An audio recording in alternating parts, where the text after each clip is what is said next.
Welcome to another edition of Answers for the Family. I'm your host, Alan Cardoza, and each week this show will bring on special guests that can inspire, educate, and in some cases entertain, while bringing answers and options to making our lives happier, healthier, and more successful. Now, Answers for the Family will address many ways of creating greater health, joy, and love for you and your family. We're going to introduce you to top professionals and talented authors who are working to make this world a better place for all of us. Now, I'd really appreciate it if you'd all do me a big favor. Please forward at least one of our shows to your social media group and to someone you know who can benefit from today's show. This is one powerful way we together can make a positive difference. Now, before we get to our guest, I want you to know that I am grateful to all of you that take your precious time to listen or watch this show, and especially those that send in questions, comments, and reviews, as well as suggestions, because please remember, this show exists for you. Now, if you haven't gotten your free copy of the Attitude of Gratitude Journal yet, please go to our website at answersforthefamily.com and download a copy. Give it 21 days. And after that time, I'd like you to get back to us and comment on whatever platform you listen to us on, what focusing on gratitude has meant for you and your family. Now, a quote, although not from the journal, is by Eric Erickson.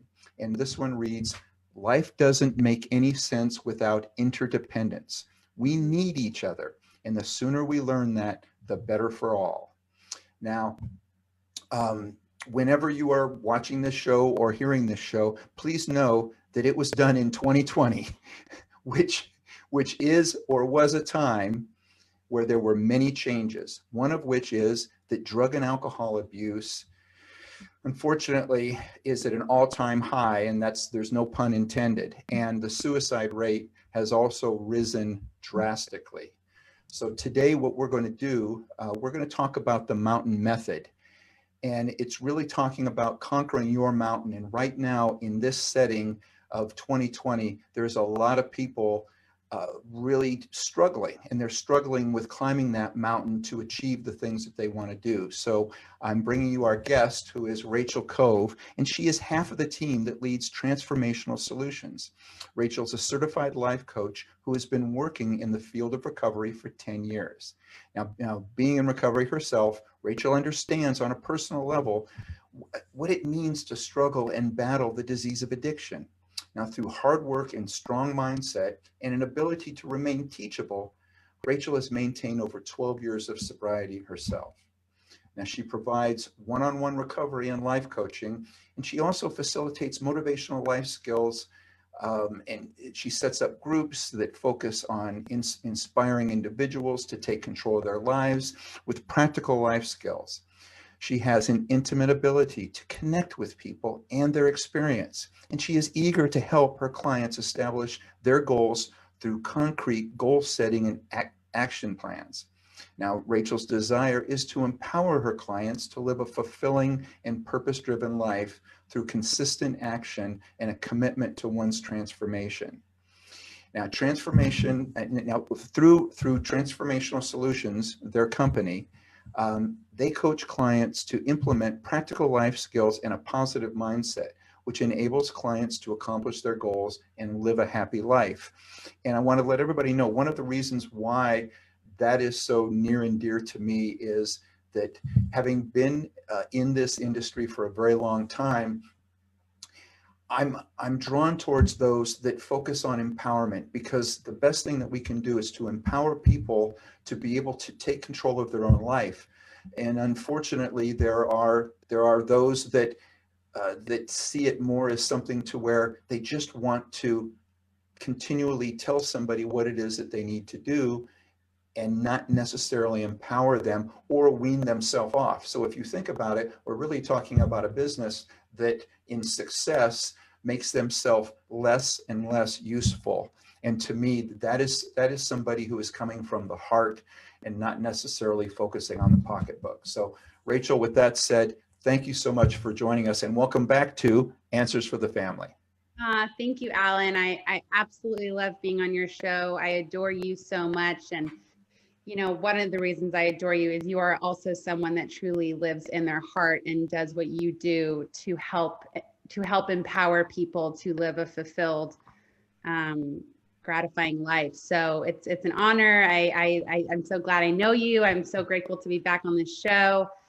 And I was really moved just by actually the opening, even the music. I'm like grooving with the music. I'm like inspired by it's just like, it's awesome. And I feel like, especially in this time, it's like everything has so much more meaning now. Like just the fact that we can connect via Zoom has more meaning. Music to me has more meaning now. There's so much less distraction now. So I'm able to just be much more present to what's happening in the moment. And I'm grateful to be in this moment with you. I love talking about empowering people. And as you were talking about, power, with great power comes great responsibility. Yes. Thank you, Spider-Man. Spider-Man, right? And I was thinking to myself, like, why are we so afraid of power? And with great power comes great responsibility. And sometimes I think it's easier for people to stay comfortable, as human beings. And a lot of that is written, I'll go into that. And I know myself, I kind of go off on many different areas of whatever's kind of coming up for me in the moment. But a lot of people, they stay stuck by wanting to be comfortable. And the only way anyone's going to change is by getting into a place of discomfort and growing in the growing pains of being uncomfortable. And so when Seth and I, who I own the company with, he's my partner, when we wrote this book, The Mountain Method, the idea is that you can truly accomplish absolutely anything as long as you don't give up. But how do you not give up, right? Like you need a skill set to deal with the emotional upheavals that are on your journey. And then you need the practical life skills that you can use on a daily basis to get through that. And that was the whole point of this book, was everyone has a goal at the top of the mountain. Whatever your mountain is, here's a set of tools on how to get there. And the chapters are very simple. They're very easily digestible. They're very quick. And the reason for that, I think we're all so busy. I mean, I'm a mom, I'm a business owner, I'm a friend, I'm a daughter, I'm a sister. And I like to be fully engaged in all of those different parts of myself. So I'm busy. And so I like the reason these chapters are so, they're quick is because it's like a quick pick me up, right? Like if I'm going throughout my day and I'm struggling with my emotions, we have a chapter on emotions. I can read something really quick to help put me in the correct mindset, or the mindset that I need in that moment to get me through that moment. We have a chapter on meditation. We have a chapter on acceptance. We have a chapter on patience and motivation and all these different things that you need on your journey, whatever that journey is going. No, and I love what you were saying. And when you started to show the book, it clicked in with me as well. But that's one of the reasons why I chose the quote. Yeah, the quote that I chose had to do with interdependence, because I think one of the biggest issues we have, more so now than at any other time, is this feeling of alone. I think so many people, they're home, they're feeling alone, and you need to be able to reach out to somebody and show some interdependence, because there are so many people out here that really do want to help. You just need to know how to find them, and that's one of the reasons, again, why I reached out, why we wanted to have you on the show again, was that I know that there are people out there and they need to be able to get this type of interdependence. And by putting it in a book, because obviously you can't be everywhere. Okay, there's many wonderful life coaches, but they can't be everywhere. So to be able to put together a book, I think helps to reach a lot more people. And it's interesting because prior to this show, I had 2 regular listeners that asked the same question, only they worded it a little bit differently, and it made me think. One asked, "What is the mountain method?" Because they got an email and they saw, who was coming up. And one said, "What is the mountain method?" And another one asked a couple of days later and they said, "What is a mountain method?" And I just thought, it was interesting. It meant that they were looking at it a little differently. So see, see if you can answer that, but also, why do you think one looks at it as the mountain method and one is a mountain method? Well, I think when you hear the word method, you think of like A plus B equals C, right? And you're going to get your results.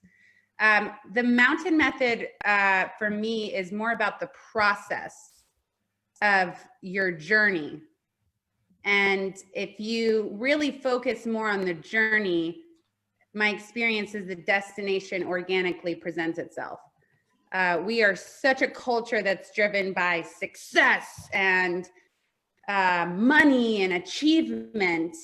And for me, the greatest gifts come from surrendering to the journey and the process and the character that I'm building in the becoming of whatever it is that I'm becoming. I think right now, this is my response to that is right now we are living in such a time of the unknown. And the unknown is the scariest place for our nervous systems to live. And right now, people are wanting certainty. People are wanting to know something to get them through this uncertain time. And I'm right there with you. I mean, I'm human. And again, you know, the nervous system is built on routine, familiarity. It likes to know what's going to happen. So right now, we don't know, right? I think for me, when Seth and I wrote this book, we wrote it with the idea that a lot of people who go into treatment centers, residential treatment centers, they'll go in for like 30 to 90 days, which it's not enough, unfortunately, but that's kind of the way it is right now. I mean, you're definitely lucky to get 30 to 90 days, but recovery is long-term. Recovery is a long-term process. And so the idea was, how do people usually not achieve their goals? They don't achieve their goals because they don't know how to do certain things. It's really easy. They don't know how to sit with their feelings. For someone who has had a lot of goals, I obviously come from a family that's very like tough, right? And fierce. And, you know, you don't let anything stop you from doing what you want to do. But it doesn't mean that along the way, I don't get unmotivated. Right? It doesn't mean that along the way, I don't know how to deal with anger or, when someone's calling you 50 times in a day, how do you learn how to set a boundary with them? Like, how do you learn how to communicate from an authentic place? All of this stuff is what you're dealing with on your journey of accomplishing the goal. So it's not about like, oh, if this happens, it's no, shit's going to hit the fan. And what are you going to do when it hits the fan so that it doesn't have to sabotage your goal? Our company is kind of built on this idea of how do you, we want to teach you how to create new habits that are conducive to you accomplishing your goal, but also we want to help you stop sabotaging yourself. Yeah. And it's like that was what I did for so long, was I just sabotaged my success because of trauma, because of belief systems, because I didn't know how to be in the discomfort, to be honest. Right. Well, you mentioned about the 30 to 90 day setting. Yeah. And one of my frustrations with that has been that as humans, we're all different. And so for managed care to set a number and say, this is what's going to work for everybody is idiotic to me, that you can do that, because we're not the same. We're different in so many ways. But what I like about what it is that you're doing, and what I think people that are listening can take from this, is if you end up in a 30, 60, or 90-day setting, the key is going to be the aftercare when you come out of there. When you come out, and if you set up with a life coach, or you set up with a therapist, or you have somebody, they're going to help you follow what it is that you've learned. And when those things that you're talking about that come up, and they're going to come up, when those things come up, have somebody there to help you. There's nothing weak about saying, you know what, I think right now I need somebody to be there to lean on a little bit, or to help steer me back in the right direction. And that's what I see with what it is that you do, and with what you are putting out there with the Mountain Method. Well, thank you. Yeah, I mean, I love that you said that, Alan, because recovery is messy. Addiction is messy. And we don't just help people in addiction. We help people struggling with honestly, absolutely anything. We help couples, we help families, we help individuals with mental health stuff going on. I like to, no matter what you're going through, you are able to help yourself. And sometimes the hardest thing to do truly is to ask for help. And I have clients that I work with all the time, and some of them are going through a lot of depression, especially, in this quarantine. I think so many people are struggling with this. And you said something in the beginning, you said we need people. Connection is an innate human need. When someone feels disconnected, that's when we have, that's when addiction happens. Addiction is really a self-soothing technique. Mm-hmm. Trauma and pain is at the root of addiction. It's not why the addiction, it's why the pain, as Gabor Mate would say. Mm-hmm. And so right now we are struggling with how do we stay connected? And it's very easy to go into a place of like, oh my God, is this ever going to end? And I have so much empathy for people that are struggling with all of this, but I want to encourage people that we're all in the same place. And as the great Buddha would say, life is suffering, right? So now what? Let's just accept this. Like, we're in this place of suffering right now. Now what? Now what can we do with that? We have a chapter in here in the workbook on attitude and mindset. It's not about pretending like everything is perfect and peachy and, sunshine, rainbows all the time. That's not life. But how can I use my attitude to help me? How can I use my emotions to help me? Our bodies are so fantastic, are so brilliant. Our bodies, our nervous system is really wired for us. Yeah. We have to develop different relationships to all these different parts of ourselves.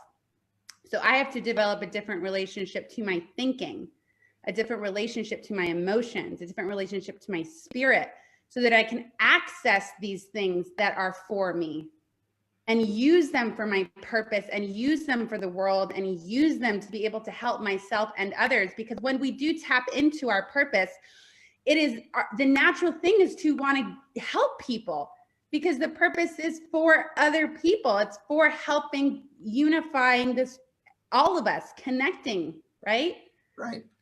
Yeah, and well, it's one of the things that I think is so beautiful about being involved in the helping industry, if you want to call it that, is that there are people out there, and that's what they want to do. They want to help you, they want to empower you, and which right now, with what we're going through, is just the opposite. If you turn on the news, you turn on major media, there are people that want to exploit you. They want to sell your eyeballs and your ears, by feeding you things that get you to stay connected to something that doesn't do you any good.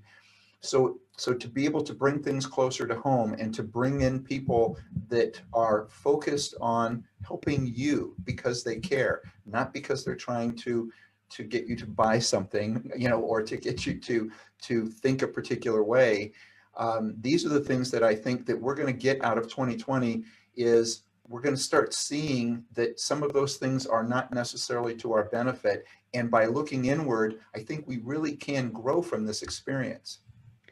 I do too. I mean, from the beginning of this, I think this all started really, the quarantine and over here was in March. And from the beginning of this experience, I really tried to see, how is this operating for me? Right. What can I learn and take away from this experience? Because when I operate from that lens, I am in a place of power, right? Because I can take something, it can be used for me, right? That doesn't mean it's not painful. Right. That doesn't mean it doesn't suck. And how can I see this as an opportunity for growth for me? What I saw was, when you remove all the distractions, work, friends, social life, parties, bars, restaurants, concerts, when you remove all of that, what are you left with? Yourself. Yeah. And we are a culture that is so disconnected from ourselves that if we don't know how to be with ourselves, I have to disconnect by using drugs, alcohol, sex, porn, gambling, shopping, food. Remove all of that and you're just left with your pain. And if I don't know how to sit with my pain, I'm going to self-destruct. I'm going to implode. And what I want to do is help people feel secure in knowing how to deal with any of this stuff, and feel secure with who they are in this time. Like, you are with you the rest of your life. You have to get okay with you. You have to. And I'm someone who has experienced a massive amount of trauma in various different ways. And I've overcome a lot. You know, when Seth and I started our company, I wish he was here because he's brilliant.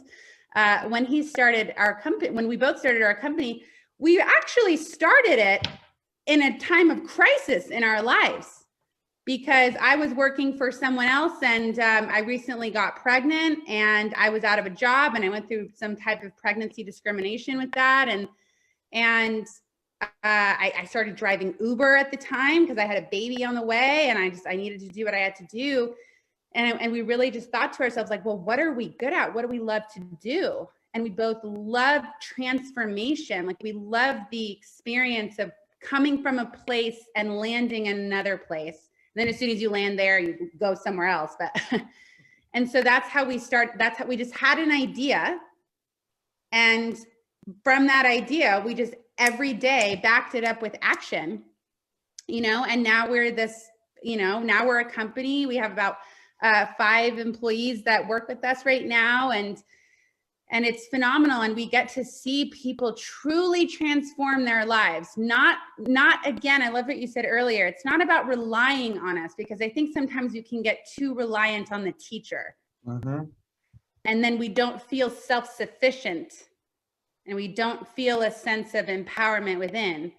Our goal is to teach you how to be self-sufficient and how to be okay and enjoy this time of solitude right now, how to be okay with all the craziness that's happening, and then tap you into that purpose, that gift that you're supposed to offer the world. And I'm not saying it's easy, because it's not, but with someone there to help guide you, you know, there's time to be a student. There's always a time to be a teacher, right?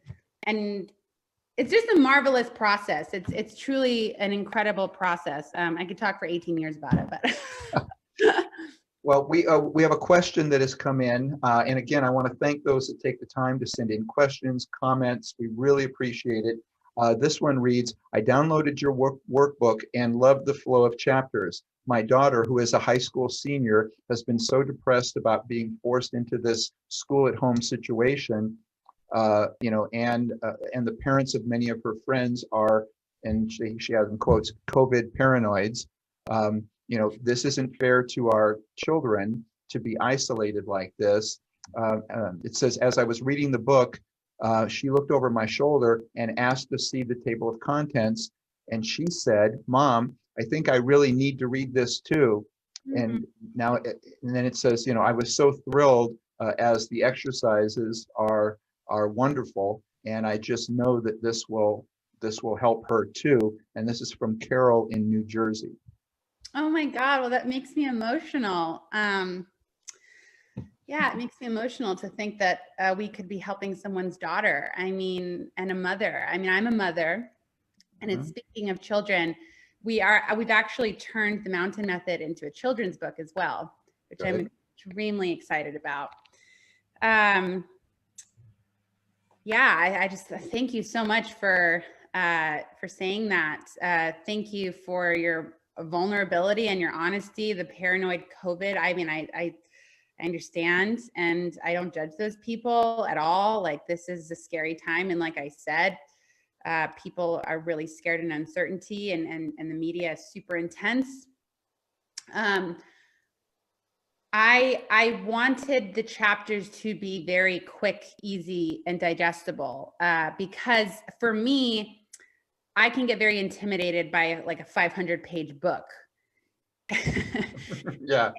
right? Especially right now. And I personally am someone that reads like 8 books at a time because, you know, that's just how I operate. And then I listen to 3 audiobooks along with that, and then a podcast, and then an interview, right?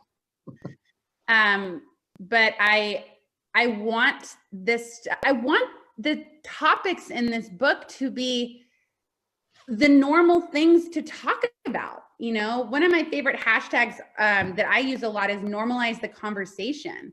Yeah. Just normalize that life is hard. Like when I was in school, actually from the beginning of when we wrote this book, I wanted this workbook to be in schools because I thought, and I believe it's so much more important to be teaching emotional intelligence to children than it is math. I mean, I don't know. Math, like for me, math was not my thing. I'm not putting down math, but if we can teach children become adults, right? If we can teach children at a young age how to approach uncomfortable feelings like sadness, anger, loneliness, how do we approach insecurity, right? How do we teach children that when you, my kid is starting preschool and he's nervous. He's really, really nervous, right?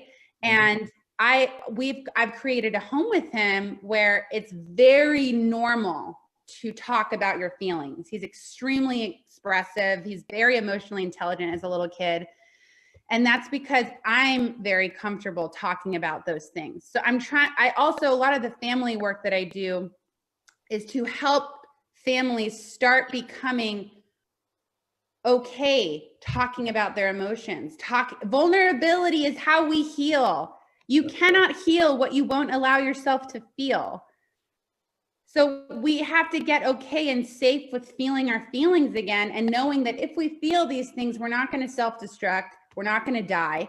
You're not going to die by feeling your feelings. But children are emotional beings. Children, when a baby is born, they start crying. That is how babies communicate, is our emotions. And then what happens is we grow up and we start getting cut off from them.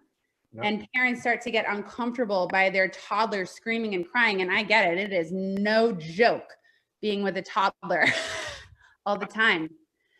But I want to address the mom. I think you said her name was Carol, correct? I believe so. Let me get back to that. What would we look like if, as parents, we stop focusing so much on grades and on needing to look a certain way, and we start truly focusing on connection?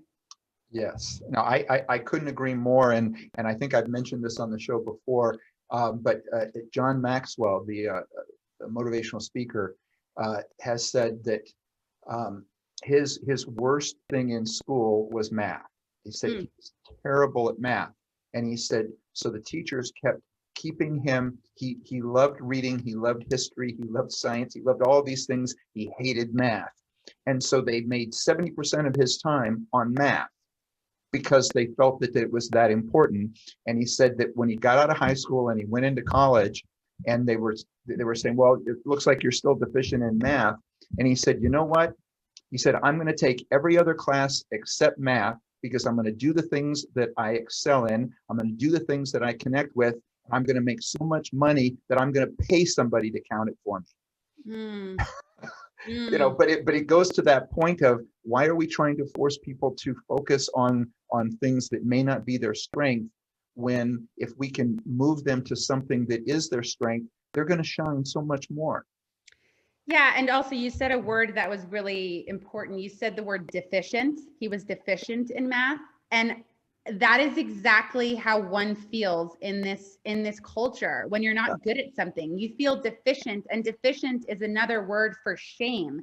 And shame is I'm bad, I'm wrong. Guilt is I've done something wrong. Shame is I'm bad, I'm wrong. And as a child, if a child doesn't have that language to fully process means to understand something, then they just internalize that.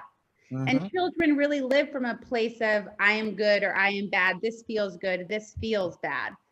Right. Unless someone fully, because that's their children are just naturally more narcissistic. They live in the world is around me. Well, if this feels good, I must be doing something good. If this feels bad, I must be doing something bad. And so as the parent, it's our job, it's our role to guide them through those emotions that are challenging. And emotions are like this. It's not black and white. It's not rigid. Yep. So if the parents know that this is how I have to help my kids, the parents have to start helping themselves. And that starts to bring up all their own childhood stuff. That starts to bring up all their own unconscious things that have been stored in their body that is really an opportunity to deal with. This is what I want to say about this time of COVID. Use this time, because I do believe this will pass. That's what my heart truly believes. And that's my hope. Use this time, there's a chapter in here on time management. And what I like to say, I don't like when people complain about not having time. I get it. I understand that logic. It's not that you don't have enough time. You don't prioritize the time. Right. We all have the same amount of time. Yes. And time is also kind of like a clock was created. Like time is this kind of like, I don't know, subjective thing. But for what in our clock time, right? You have time, you have to create it. Right. So I remember when my son was born and I was so sleep deprived, and I was a mom in the beginning that really struggled. Honestly, I was a mom that I was really so extremely overwhelmed and exhausted. I don't know if I would call it postpartum depression because I don't really like to label things, but I had a lot of those symptoms. I had a hard time kind of connecting in the beginning because I was so overwhelmed by it. But I remember that I could easily be a victim to my thoughts that say, you don't have enough time to work out. You don't have enough time to call your best friend. You don't have enough time to work on the mountain method, which I was doing shortly after Jackson was born. But I don't want to be a victim to that mentality. I want to know that I am limitless, and I just have to tap into that. And so even if it was 2 minutes, like I was so sleep deprived, I was waking up every 2 hours. I was exhausted, but I made specific time for meditation. I said to myself, and again, like the chapter, it's like, I just had to shift my attitude. What can I control? I can control doing 2 minutes. And so I would meditate for 2 minutes. How much time can I spend on the book? Well, realistically, with my son, and I do need to sleep. I'm not going to spend 5 hours, but I am willing to do 30 minutes a day. Yeah, but you're right, and then you can build from that. Now, if you're just joining in, if you're just tuning in right now, we are talking with Rachel Kove. We're talking about her book, The Mountain Method: Conquer Your Mountain. There it is. If you're watching us on YouTube, in fact, if you're listening on one of the others, if you go to YouTube, we're going to take a break. If you go to YouTube, a little bit later, you'll be able to pick it up and you'll be able to see her as well as listen. So for everybody out there, stay with us. We'll be right back. You're listening to Answers for the Family. Founded over 30 years ago to meet the needs of families in crisis, Westshield has continually focused on resolving issues that negatively impact families and businesses. Our signature therapeutic transportation service helps to ensure that adolescents in crisis are safely transported to specialized schools, programs, and treatment centers with unsurpassed experience and success. We are supported by our full-service licensed investigation agency that has legally, professionally, and compassionately located hundreds of runaways and teens. We are experienced and qualified to help, offering solutions which may include referrals to our international network of top professionals in the fields of educational consulting, psychology, psychiatry, and investigations. Simply put, Westshield Adolescent Services and Westshield Investigations are the best solutions when your family is facing a personal crisis. Call 1-800-899-8585, 24 hours a day, 7 days a week. That's 1-800-899-8585, or visit our website at westshield.com. Thank you. And we're back. You're listening to Answers for the Family. Rachel Kove is with us, and she is with Transformational Solutions. And we're talking about the Mountain Method. So Rachel, one of the thoughts that I had is that now you've you've now been doing this for quite some time. What are some of the biggest challenges that you've seen working with clients in helping them achieve their goals?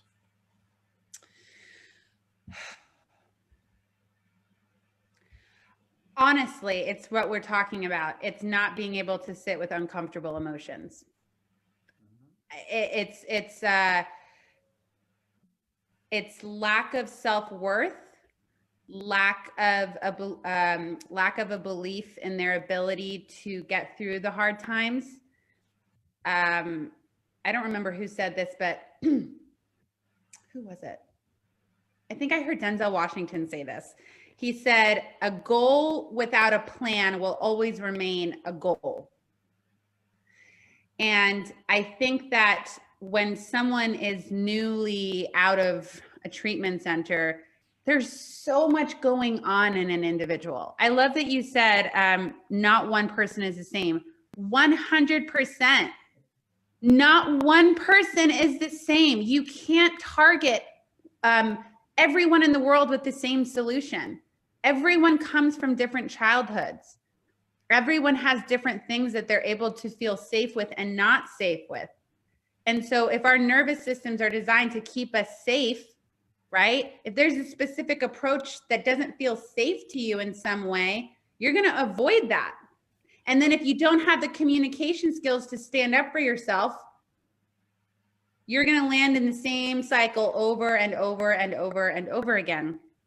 So I really believe truly that how we help people is by helping people connect to their emotions, and then building a set of really strong communication skills to help deliver your needs.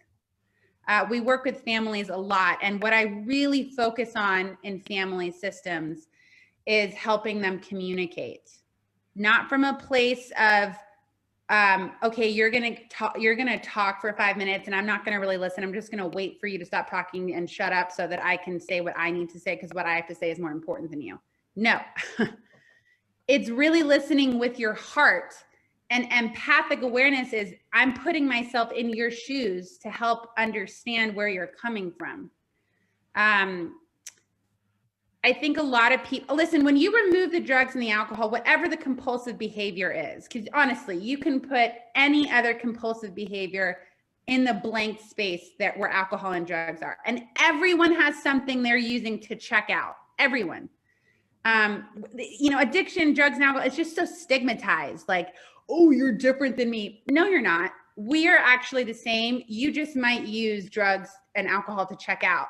Some people use their phones. We've worked with people that have phone addiction, that are in there. It looks the exact same. And in the brain, it's the same thing that's going on. If you're addicted to cocaine, or you're addicted to porn, or you're addicted to your phone, it's the same chemicals that are being released in your brain.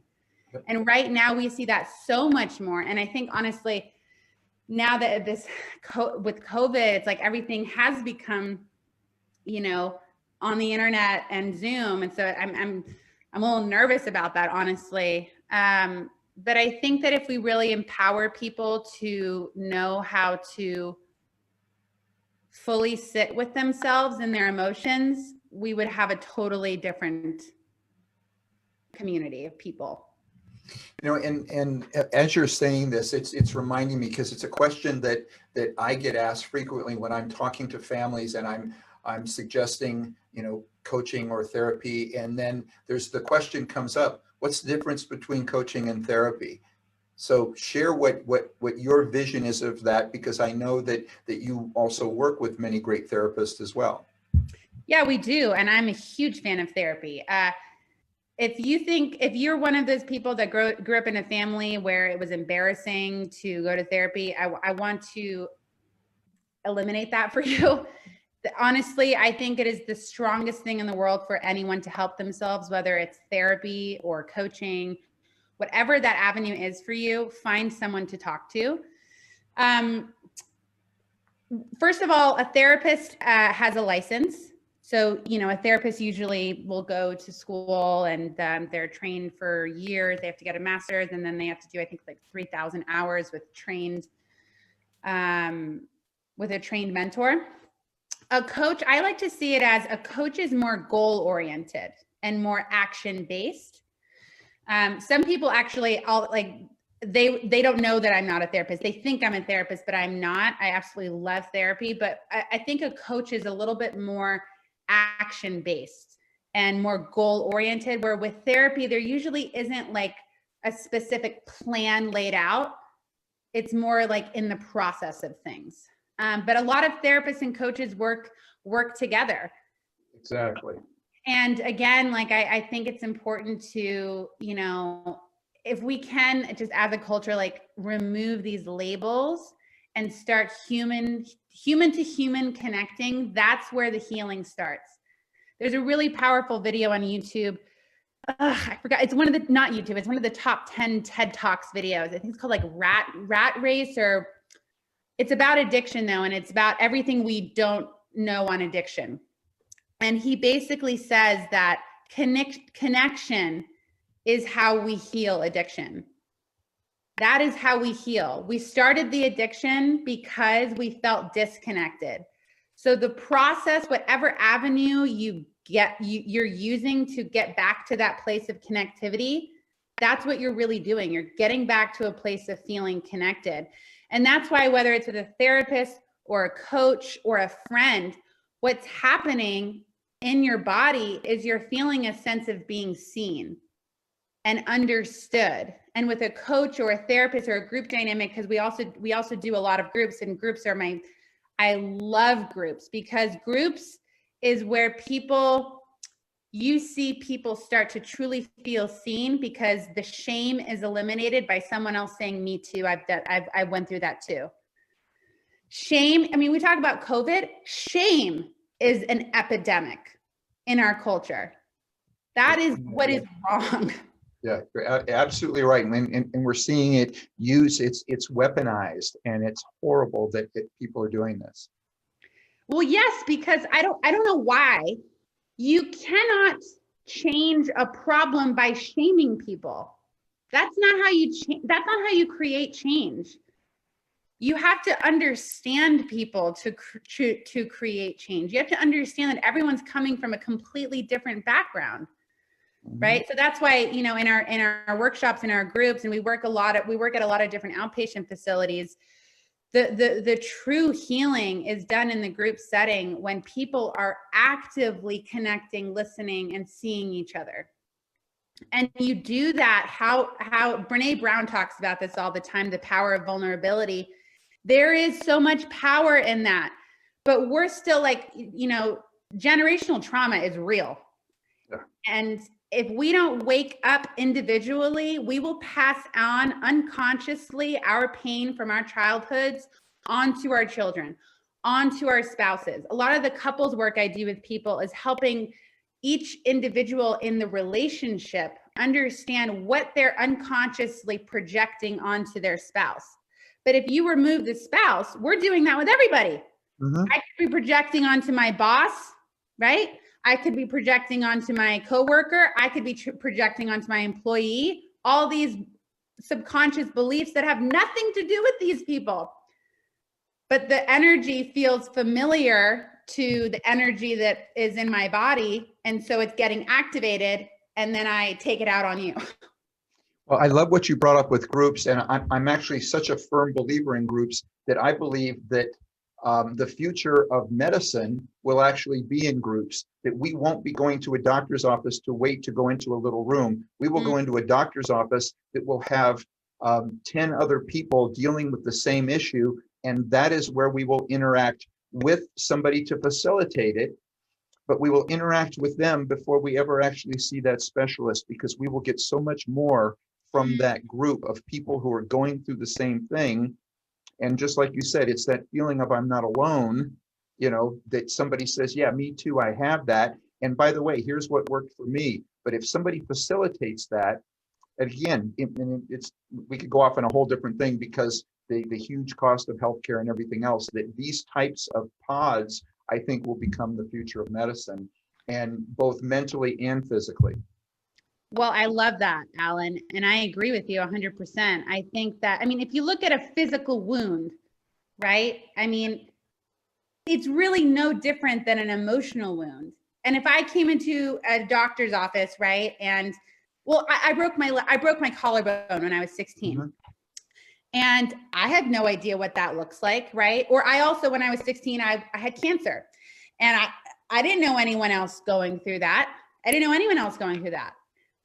But if I went into an office with 7 other people that were like, oh my God, I have a broken collarbone too. What does yours look like? Is it kind of like tilted a little bit to the left? Is it kind of like sticking out like really aggressively? Or what's going on with your skin cancer? Like do you have, because I have like a dent in my arm, right? From this cancer that was removed. Like, does your dent look like that? I still to this day have a little bit of insecurity with this dent in my arm. And if someone else was like showing me their dent, my armor drops, right? The process of recovery is to restore what once was. What that means is essentially going back to kind of the freedom we experienced as children before all of these beliefs were just dumped on us. And, you know, how children are just vulnerable. They're so vulnerable. And we want to get back to that place so that we all don't feel so, defense mechanisms are put in place to defend oneself, because you feel in some way threatened. And so we want to get to a place where that armor is dropped and we can start connecting heart to heart. And parents with their children, again, with that Mother Carol, if your daughter is coming up behind you and reading that book, notice that. Children, people, we're all giving each other the answers that we're looking for. We just have to be awake to it. Yep, you got She's that trying right. to connect with you, right? Yes. You know, you touched on something that brought something to mind, and it's also the mental side or the stigma side of things, which is when you were mentioning about the broken collarbone, and that when you meet somebody, you know, I'm trying to talk to everybody, when you meet somebody that's dealing with some mental health issues, okay, and you know, you find yourself saying, oh, they're schizophrenic. And my answer to that is, so would they have said to you, you're a broken collarbone? Okay. Right. You're not a broken collarbone, and you're not in this other person, they're not a schizophrenic. They are dealing with something. And if they would look at it that way, as opposed to giving them that stigma, I think it would be so much easier for so many people to then go out and ask for help because they haven't been stigmatized. That's So right. So that was my soapbox. We only have about a minute, and there was another thing that came in. Wow. I know this is what happens when we get together, because we just know. It was like that. I know. That's so crazy. But this one reads, it says on the front cover of your book, you speak to mindset techniques to accomplishing your goals. I had that in my life until my wonderful small business was destroyed by the lockdown in April. I poured my life savings, my heart and my soul into building it for 7 years. I've been deeply wounded because it only took 4 months to lose it all. And I have to say, my gut says that we were, and it's, and it says, and I continue to feel like we're being lied to some degree. I'm 48 years old, no job prospects, no money. I saw your interview listed and just had to ask, what could your book do for someone like me? And it's just from Anonymous. Well, God, that's such a long response to such a vulnerable question. I mean, first, I just want to say I'm so sorry for everything you've lost in this experience. It's so hard. And the first thing I want to say is I just want to validate those feelings, and just that is really hard. And to deal with, just like, loss isn't about someone just dying. Like, grief is our attachment to these material things and the part of self that's attached to those things. Right. So there's a part of self that's now been lost because of this business that no longer is there. So the first thing I would do is grieve that.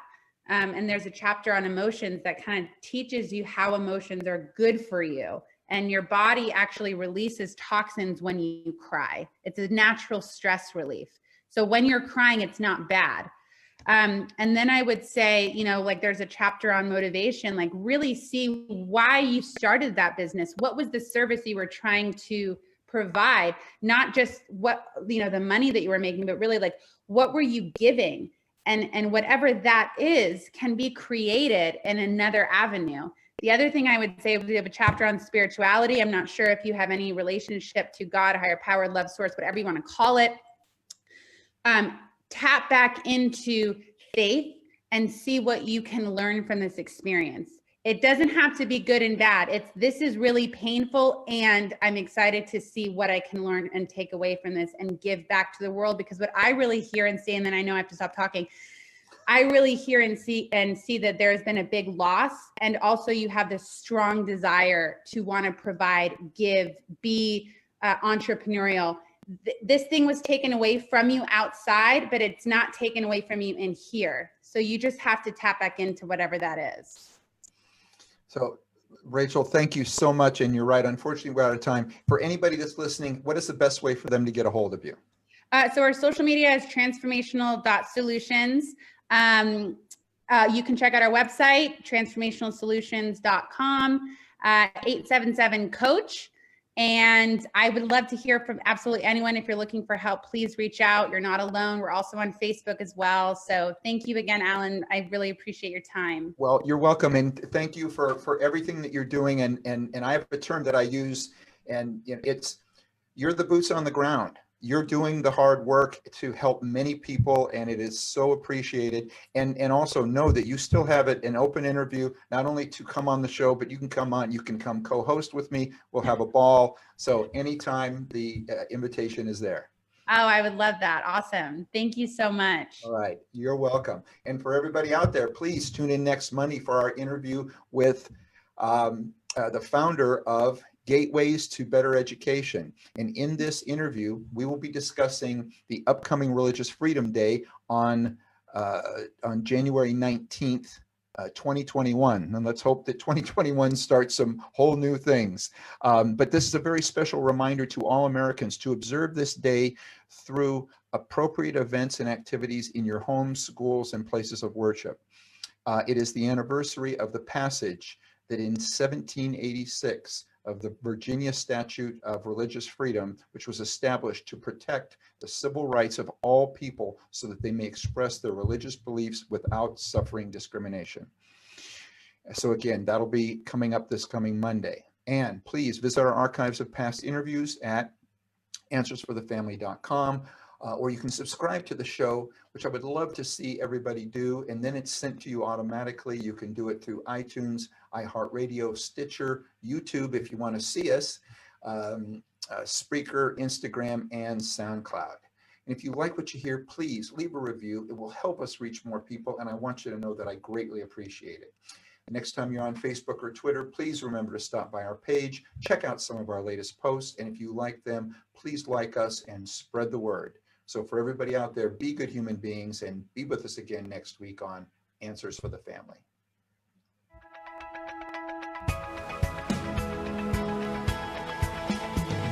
You're listening to Answers for the Family with Alan Cardoza, right here on LA Talk Radio.